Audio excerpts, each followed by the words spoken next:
Hello, everybody. I'm Darren, the sound designer and creator for the Tome of Ambiance. This is a little video I've wanted to put together for a while now to showcase some of the combat music and kind of demonstrate how it doesn't perfectly loop. I'm going to show you a few sections in this, and it's going to seem like a lot probably at a glance just because this is not usually how people are used to seeing music written. People are used to thinking of music as one long form and a single piece of art that has a beginning, a middle, and an end.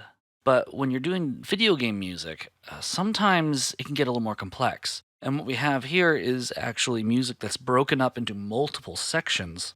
It was written originally in one long piece, but then we kind of go back and cut it apart and redo elements and actually give variation to different sections. So we'll go through and remove instruments here, add instruments here, change a little up here, and export all of these as smaller segments, and then put them back together again in Wise here for implementation.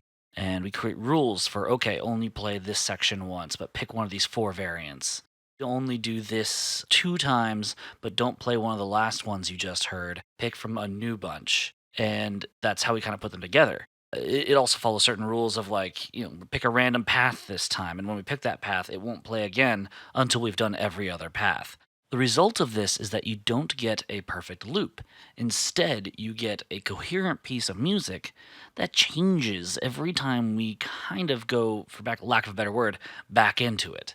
So I'm going to go ahead and let it play now. I'm not going to talk over it, so I'm just going to let you listen.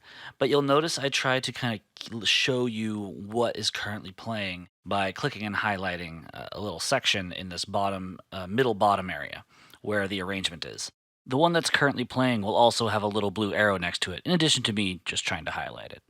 Now, this particular music track we're about to hear is combat, but kind of lower intensity combat. Think like a brawl in a tavern, as opposed to like a life or death battle. Now, towards the end of this particular recording, you'll actually notice we get this melodic section. Now, this one time I played it through, this melodic section only came in when we went through the 3rd pass of the pattern. But that is randomized, and each time it's going to come in sooner, potentially later. It's not going to happen at the same time, and it's also going to come in different variants. This section exists to keep a melodic element to the music that's kind of inspiring and fun for the combat. And then shortly after that, I tell it to stop playing combat music, at which point it plays the cinematic little outro. So without further ado, let's just go ahead and start listening to this music.